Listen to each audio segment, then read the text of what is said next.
This conference will now be recorded.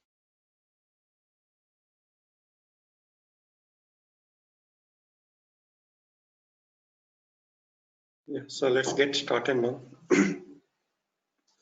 So we are working on the Connect Soup integration, right? So what are the rules Wizard will generate as part of Connect Soup integration?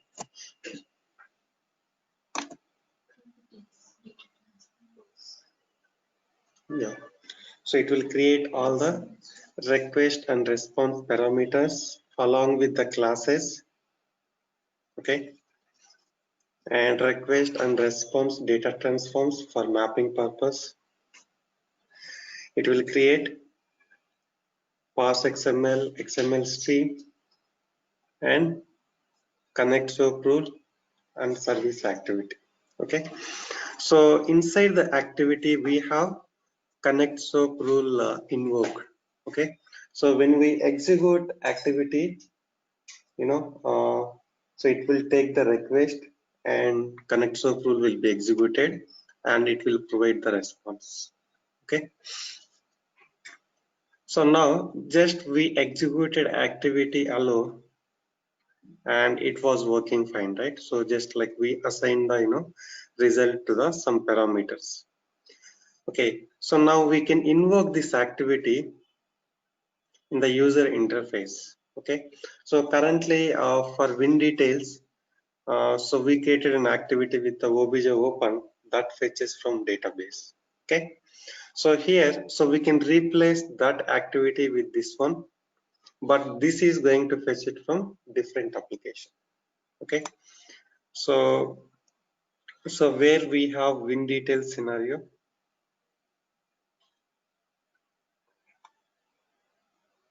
so go to the section,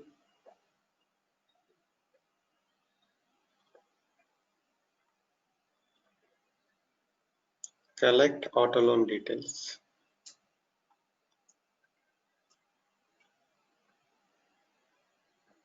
I think it's the availability issue, right?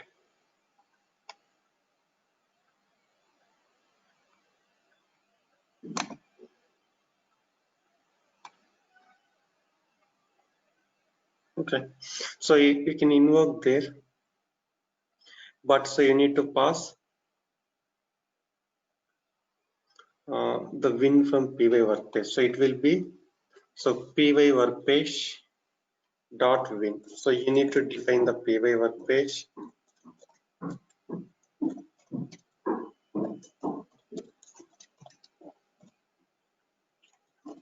Okay, so it will be py workpage dot the win, and here you will map it to py workpage dot win make model like that. So this activity should be available in auto loan class. You can save as, okay. Or if you have the property in the work class or in the page, so you can directly map it here. Like let's say you create a win details page by specifying win data class. You can put like py workpage dot win details dot property like that. Okay.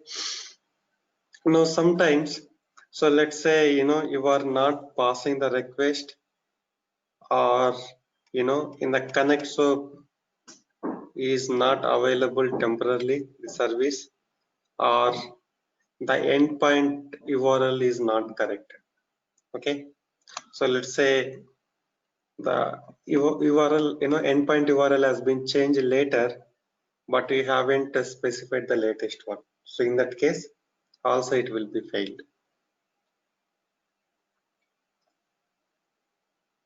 Okay, so now, so let's remove this here. So when we invoke a service, it will hit on this URL and it will fetch the data. Okay, so now let's remove the endpoint URL.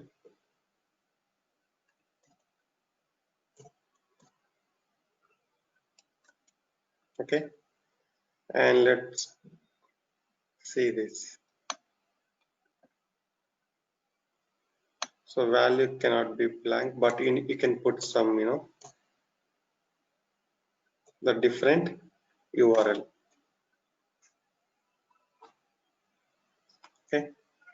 So now let's log off and log in back. Otherwise, it will take catchy value sometimes.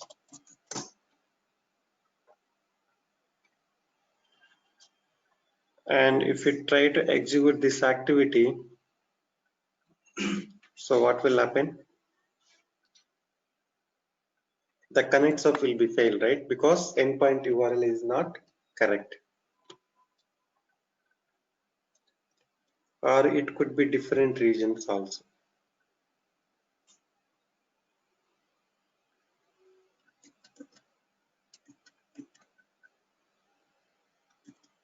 Still it is taking the old value.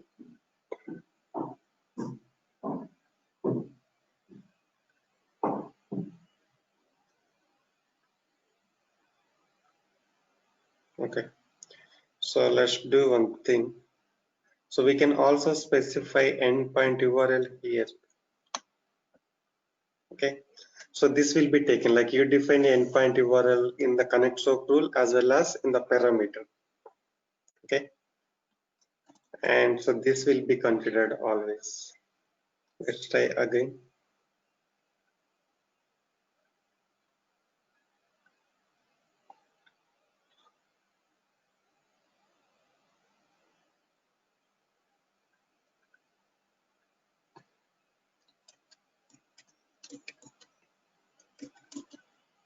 So what happened here? Yeah, so here if you look at the connect soap has failed, right? Because we are not passing correct endpoint URL. Okay, so if you look at here, the SOAP service failed.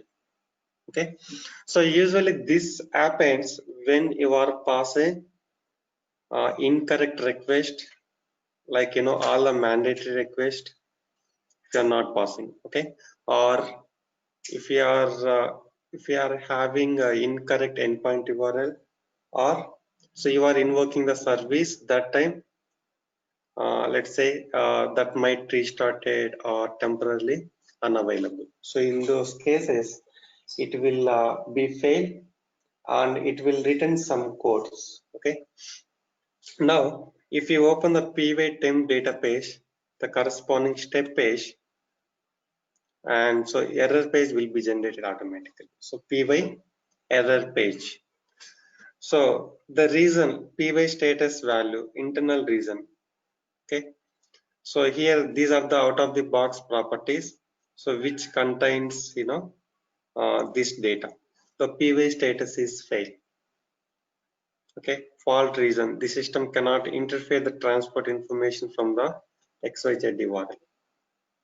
Okay, and sometimes it will return the codes also. Okay, so based on that, so now, so based on this status, py error page dot py status is failed, then you can display error message on the user interface. Okay, so if it is a obj open, if it is failed, and we are going to jump to the latest step, and we and displaying the message, right? The similarly, if the connect surf is failed, so we can display error message. And here what kind of error message? So based on the code, so this is the internal reason, right? py status value. Sometimes it can be service side error. So in that case, this will be displayed differently. Like py status value will be like service is not available, like that. Okay, so based on that message you can display the custom error message on the user interface. Okay, clear?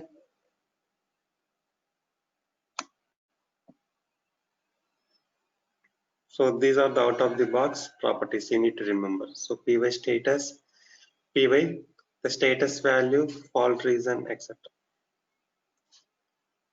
And so you can see these properties in the connect soap rule.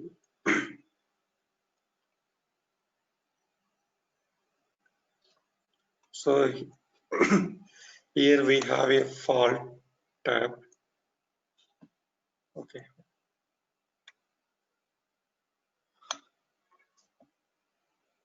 So here in the error handling part, so we have the py status value. These are defined here, so that's the reason. So you will see those properties on the error page. Okay, and you can also define the different properties. Okay, clear? So now, so how do we handle endpoint URLs? So if it is moved to the different environment, so it will be changed. It will not be the same in all the environments. So what we do in the real-time applications, so we will define this endpoint URL in the DSS, okay, where you will not have, checkout and check-in option, right? And we can get that DSS value dynamically. So if you change there, it will be changed here also. Okay, clear? So generally we don't put here. So we will create a database with the node level, node scope database, and inside that database we will call the data transform.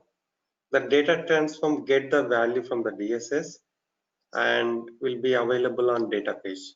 So now we reference the database here, like so d underscore let's say load win detail service dot property name.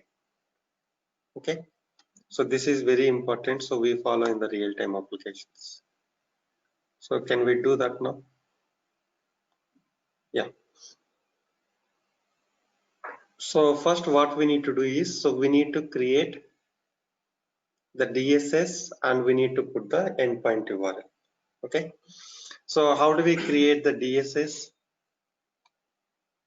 DSS is part of which category?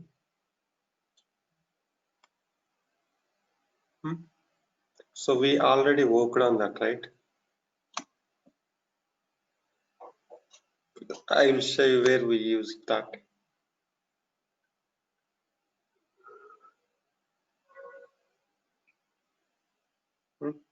So we created DSS, to get the email in the same way. Okay, so how we created the DSS to store the email? So DSS is part of sysadmin category.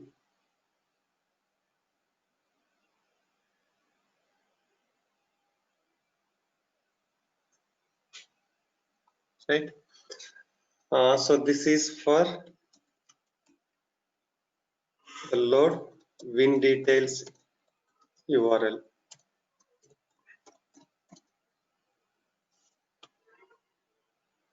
Okay.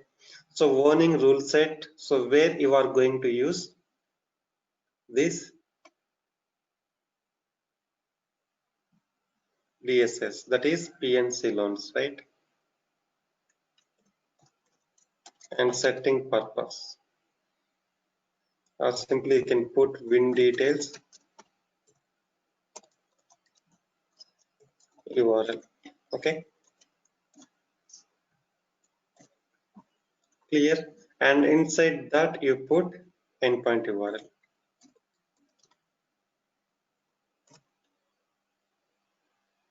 Okay.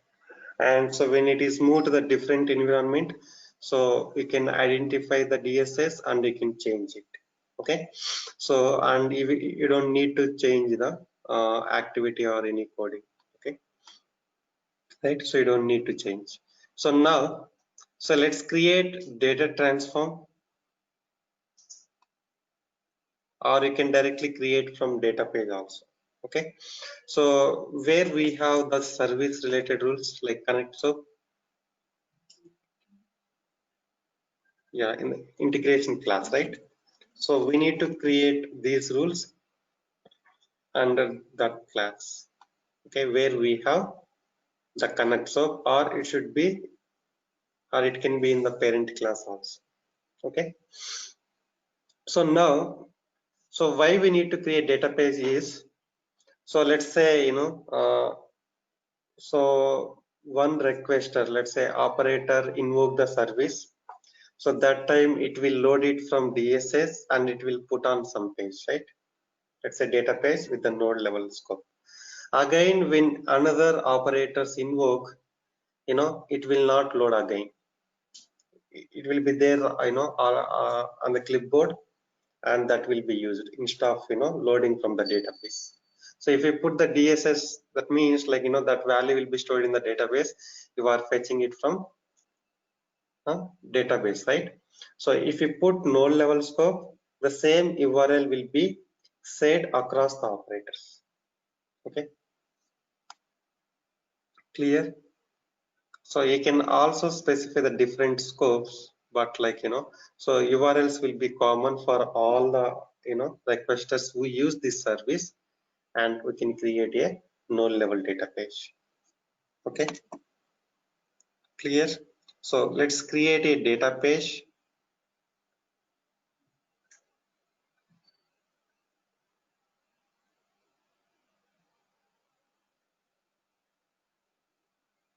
Okay, and load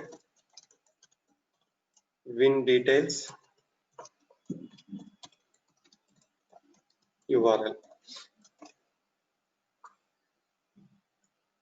Create it, and so this will be a page database, so which will contain only URL, single property. Okay, and the scope you change it to node, and access group you specify administrators.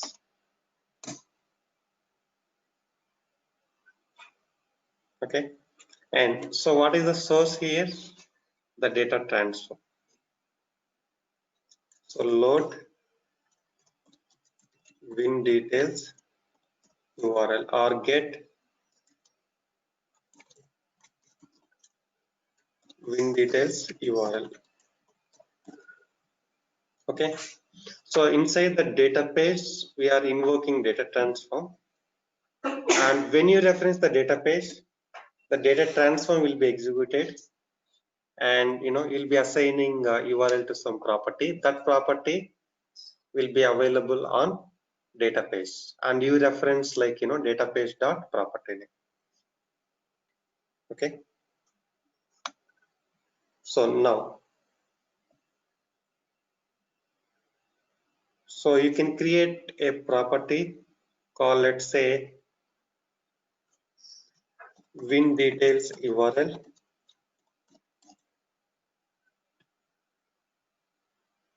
This is the new property.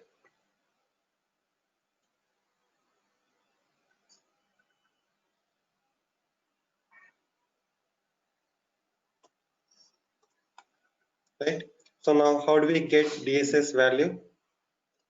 So we have a function called get data system settings. The same way like how we captured the from email in the send email notification. So go to the expression builder,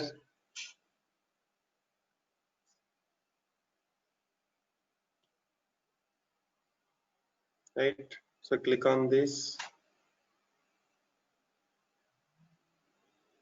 get data system settings. So you can use the first one, like which which you need to pass the warning rule set and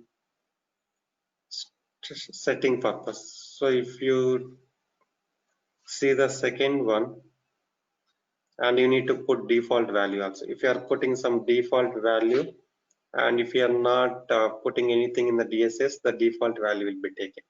Okay, so we always specify in the DSS, right? So you can put what are the parameters, the warning rule set, that is PNC loans, and what is the DSS value, DSS name,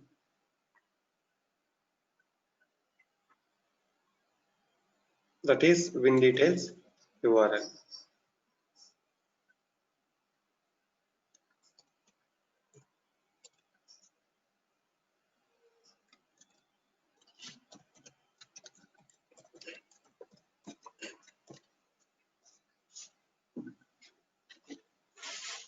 Okay, see now it is loading, right?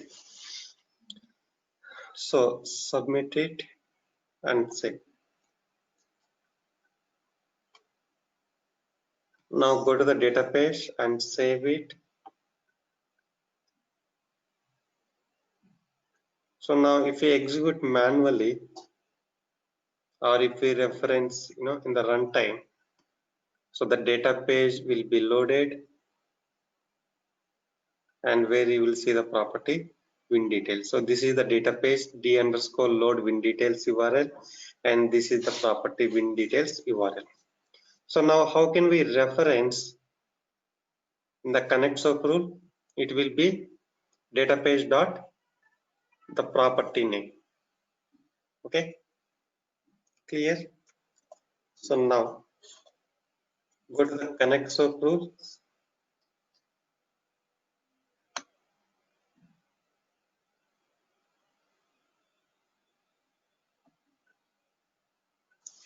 Where is that option? This one, right? So remove the endpoint URL and d_load win details URL dot win details URL. This is the property. Okay.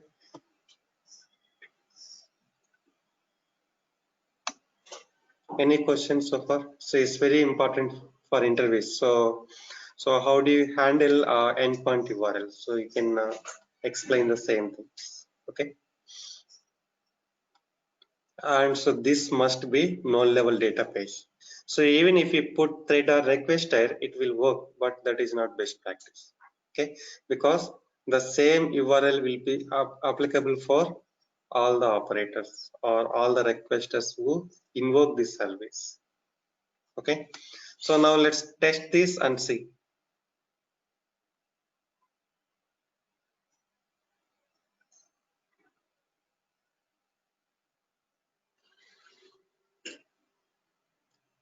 So now let's execute this.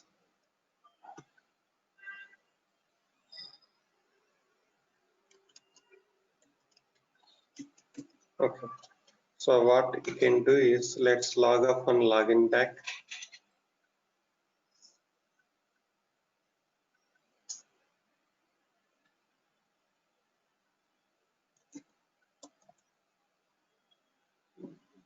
So if we remove here, it should work. Somehow it is not, it is taking the previous one, right? So now let's execute again.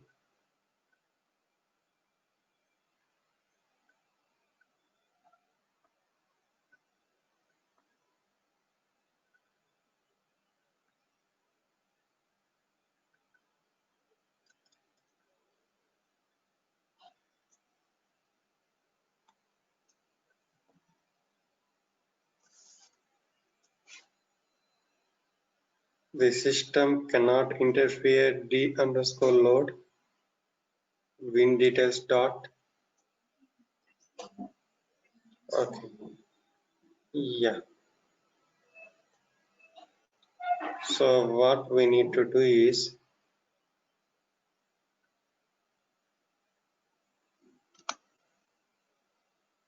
so now see, it is taking this as a value, right?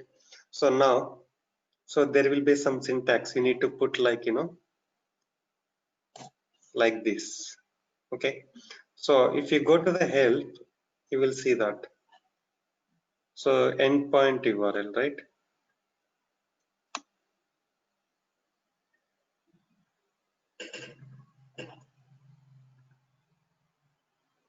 Which tab it is? Service. So go to the service tab, endpoint URL, see page name dot property. So you need to put like this. So this is the syntax. So if you put directly like data page dot property, it will not work. Okay. So equal page dot property. So now let's try.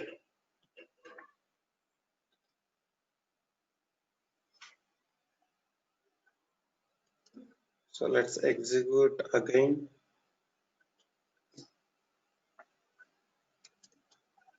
See, now it's completed, right? So now if you look at URL, so URLs also will be available somewhere on some page.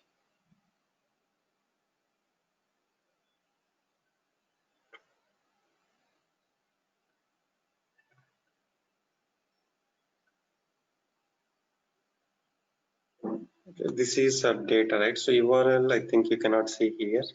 So if you are passing through parameter, okay, in the connect soap method, so you will see that in the parameters tab. Okay, so now, so since it's working right, so that means like, so we are passing the correct URL. So and you can see the data and the py-temp database. Okay, so now let's say you change the URL here, but you need to restart, otherwise still it will take it from data page. So let's change,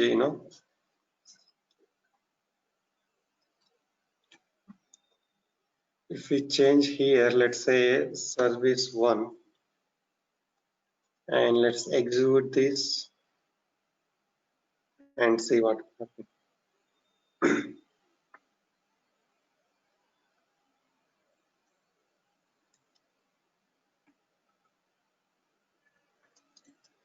Still it is taking, see here. So database is already available on the clipboard and it is taking that. So it is a no level database. So if you make it thread, then if you change there, then the new URL will be taken. Okay. So that's the advantage of no level database. So URLs will be common across the application. Okay. So let us say, but like, even if you reference, you change the URL in the production, and for every, the 24 hours, it will be updated. Like, so it will be reloaded, the database. Okay. So now here also we can handle errors. So this is how we capture the DSS value dynamically. Okay. And so if the connect surf is failed, and you can jump to the latest step, and where you can set, some properties, set messages method, and you can display the error. Okay. So the same way how we handle for WinDetails activity. And here, so we have a method called log-dash message. So by using that, so we can, generate the log message. Let's say it is failing in the production environment and we cannot execute, right? So we need to observe the logs. So we have a, Pega logs operations. Okay, so logs, right?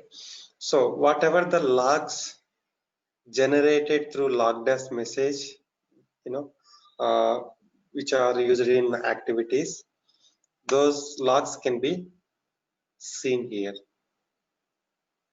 Okay, so as part of the error handling, so we put log messages in most of the places, and let's say something is getting failed, and if you look at logs, you will understand. And in the logs, you can specify the activity name also, so that you can open that activity and you can see the steps. Okay, so now all the logs which are generated by Pega, log-dash message will be available here. These are the logs. And so some logs generated by system also. So we executed, so WinDetails service by passing, the different the wrong URL and all, right? So that's the reason, like, these logs are getting generated automatically by system. So if you want to put any custom log, okay, So you can generate that, and let's say this service is invoked as part of which work object. Okay, so connect of rules all like you'll be invoke you will invoke in flow or somewhere, which will be mostly part of the work object, right? So when you execute a flow, work object will be created where you will have service invocation. Okay, so in the log message what you can do is, so you can put work object id by taking dynamically like pyd workpage.pyd and activity name and the error message. Okay, so later by looking at that log, so you can easily identify that, so okay, this as you know failed as part of this work object and this activity, and you can go to that activity, and if you want, like you can see that work object, and you can go to the clipboard and you can debug it. Okay, so this is for debugging purpose. So for user, he will display the error message on the UI, and for developer purpose, like you can raise the log. Okay, you can handle both. Okay, clear? So let's do that. So somewhere here you can put log message, or you can do before this step also. After executing the log message, like if we have any data on pivot temp data page, that will be removed. Okay, so after loading it, so what once we map to our target properties, so we don't need to keep these pages. Like when it is reloaded again, so sometimes you will see the existing data also. Okay, so once the processing is done, so you can remove the pages. So here we have a method called log dash message, and here you can put the message, and you can take some of the details dynamically like this, and connect soap service, let's say BOA win detail service.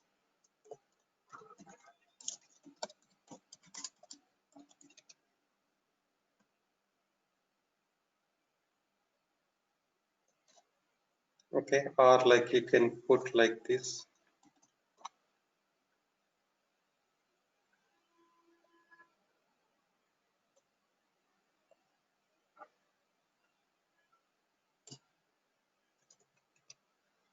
Okay, work object ID, or you can put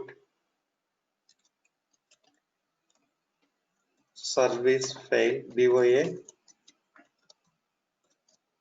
service fail for the work object.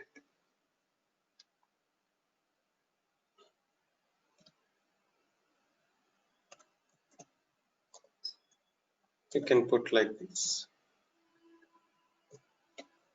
Okay, if you want to, by looking at this, you will be able to identify the corresponding activity, or if you want to put activity also, you can append like this. Okay, so here we have a different logging level parameters available, so we'll be discussing elaborately later. And so here so we have a parameter called info forced. So that means always it will log a message, it will create a log. So if you put info, and this logging level parameter will will be compared with the logging level setting specified in the specified here. Okay, so here you can put like for this activity you can set logging level like info or debug warn like that. So these are the different logging level parameters. Okay, whether this this log is a severe one, or just for information or debug like that. Okay, and so info forced, so it will not compare with the logging level setting. So this is the logging level parameter, and this is the logging level settings. In the runtime it will compare with the uh, the sequence, like so we have a debug warn, uh, info like that. But when you put info first, it always create a log in the Pega-logs. Okay, so I will show you that sequence, what we call the priority, or so we have different severities, like uh, 4 or 5 in the order, and so those will compare with login level settings. Let's say the one which you specified is having less severe than the specified value for this activity. Okay, so in that case it will not create a log. So if logging level parameter value is having more severe than the specified value, so in that case it will create a log. But if we put info first, so it will not compare with that, so always it will create a log. Okay, but mostly we use this option, login level parameter, as a info first. Sometimes, let's say, so why we need to change it to the different parameters, like if we do not want to so create the logs. So in that case, like so we can change this, and based on the production value. So I want to you know so log, I want to create a log only in the production environment, so you can put the condition. So for every environment you will have a unique value. For development you will see the value 2, for testing 3, pre-production 4, like that.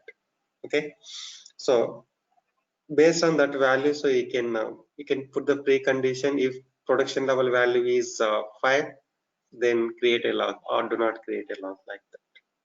Okay, for each environment you will have a the value. This is called environment value. So few things we will execute based on that. So now this is some environment, I want to know that value, right? So if you go to the px thread or px process, here we have a pz production level. So 2 means development environment, so 5 means production, like that. Okay, so you need to remember that, right? So whenever the connect surface fail, we are jumping to the latest step where we log the message, right? If it is true, jump to the latest step where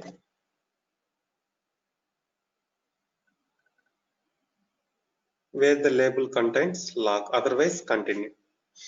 And so here we have exception, right? On exception, sometimes the error is different from exception. Let's say divide by 0, it is not an error, it is exception.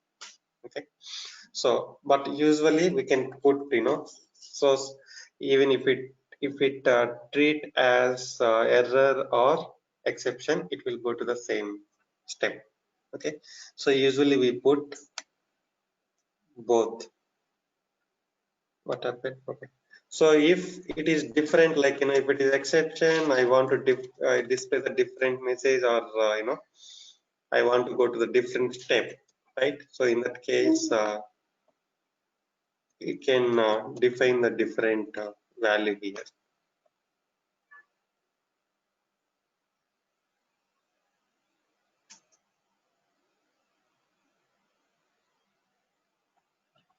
So now put the log message here.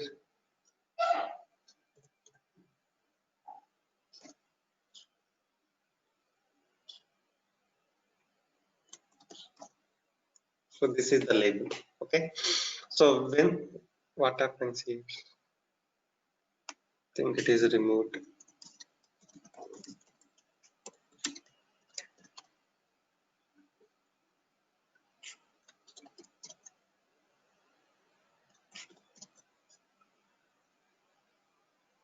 Okay, right? So now, so if you want to see the log in the tracer, so we need to enable this, send to the tracer. So now let's execute and see, but we need to pass the wrong endpoint URL, right? So we need to make connect soap failed. So let's pass some parameter here.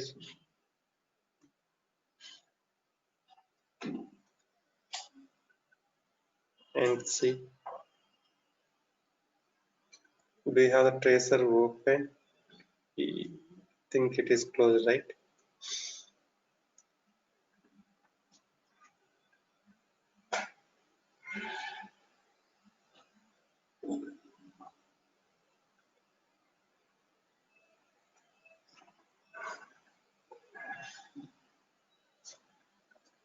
So let's execute now.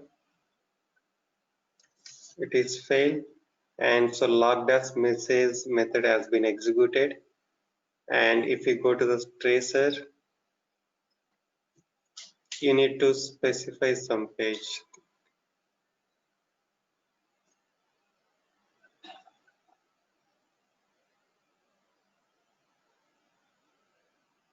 So here you will see somewhere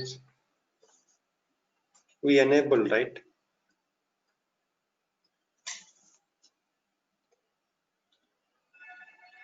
Send to tracer info forced. So if you put step page, you will see on that, I think. Okay, but so anyway, it will be captured in the logs, right? So go to the system operations logs. He will find the log message which we raised, which we created. Go to the log files, Pega logs. So we need to click on this. Click on this URL, okay? So other logs we have, so those are for different purposes. So BOA service fail for the work object. Since we executed alone, so it is not captured the work object ID. But if it is part of the flow, you will see that dynamic content like which we pass through pages. Okay, clear?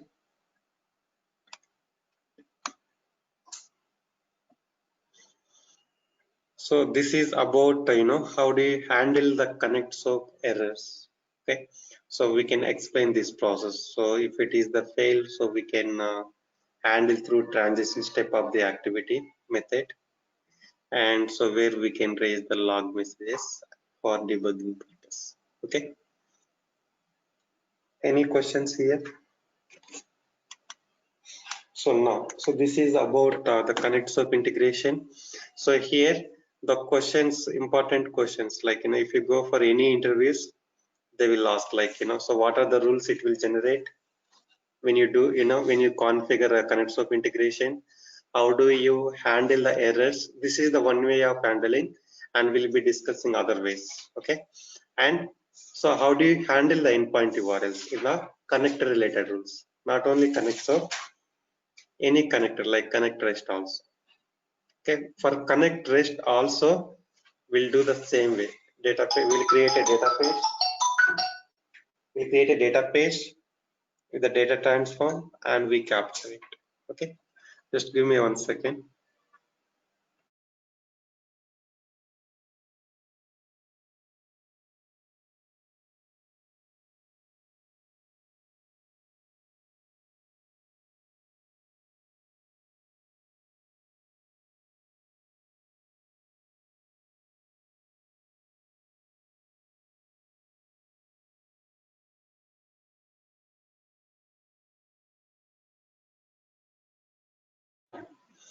So those are the important questions regarding the connect soap integration. So now we'll be working on service soap integration. Okay, so in the connect soap, right? So we are passing the request, okay, and we are receiving the response. So the service soap is the vice versa, like so we receive the request and we need to respond based on the request. Okay, and so here we have a wizard, but we are going to create, all the service related rules manually. You will understand, so how do you create a parse XML stream and all. Okay, and along with these rules, we also need a service package which process the incoming requests. It acts like a requester. So it will, so it will process the incoming request. Let's say, you have created a service and you have given to the service consumers, and whenever they invoke our service will be able to capture the request. Based on that request, will be able to provide the response. Okay. So for that, so we need to create service package, service soap, parse XML, XML stream, and obviously service activity.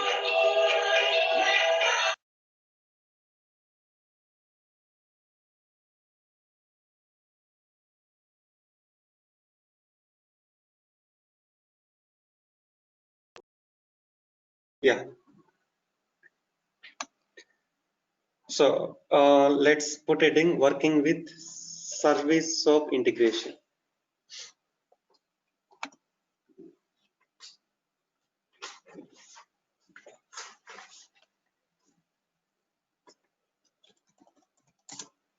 You just note down the steps and you'll start working on tomorrow.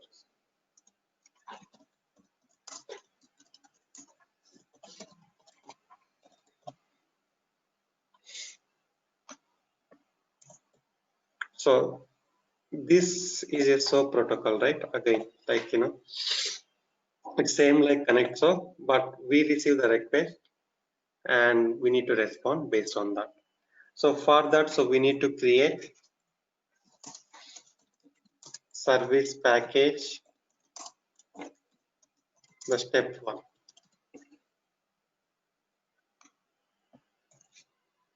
Next, create service soap, then create parse XML and XML stream, then service activity. So these are the main rules, and we need to make sure, all the properties and classes are available. So we'll be using the existing things for this scenario. Okay. So here, so why do we use the parse XML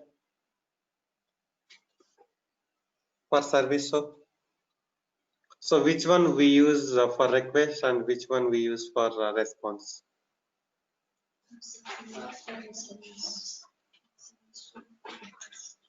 Yeah. So we receive the request in the XML format that we need to map it to the clipboard properties, right? XML to PRPC, that is parse XML. For request, we use the parse XML, and for response, it should be XML string. Okay. So here we'll be working on a scenario. So you can use again win details or the different one also. Okay. So in this case, like, we receive the request as a win, and we need to, so we receive the win value. Let's say, like PNC 001, and we need to take this value and we need to pass this value to the obj open to fetch the corresponding details like make, model, model year, whatever it. Okay, all the properties. So this we need to, process through XML string. Okay. Yeah, so let's create a service package rule. So service package is part of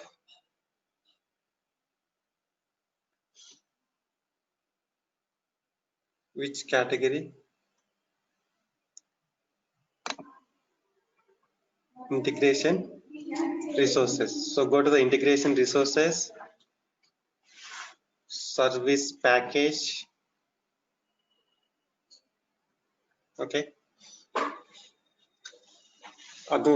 So we need to create the service package rule first, which will act as the requester, so which process all the incoming requests. Okay, and so this will be associated with some access group.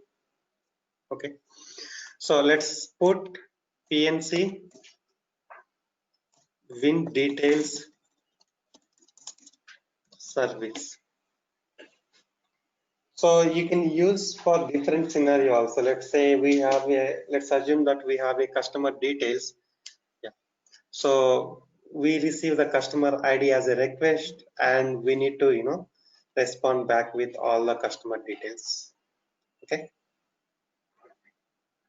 And service package name PNC win details service. Created. So this should not contain the spaces. And here, so this is associated with some access group. So whatever the rules we create, should be belongs to this access group.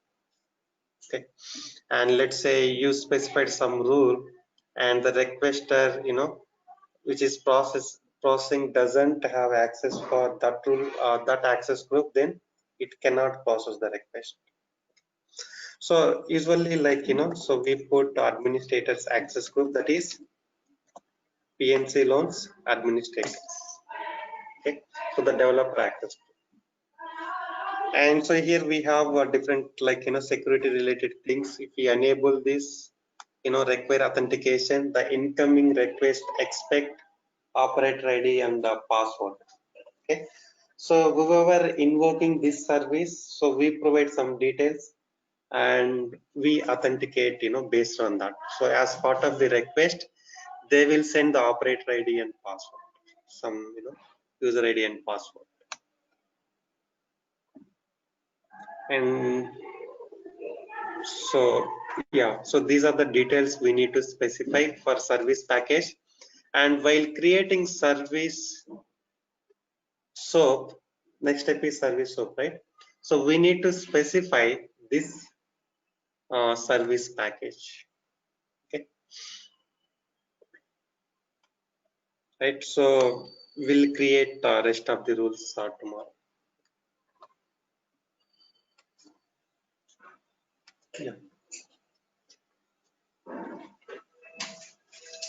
And so once we create this service, so the service package is going to generate a WSDL URL, and by taking that URL, you can configure the Connect SOAP integration. Okay, so in the same application, or so better to configure in the different application. Okay, yeah. So thanks for joining. We'll connect back tomorrow. Thanks, Satya.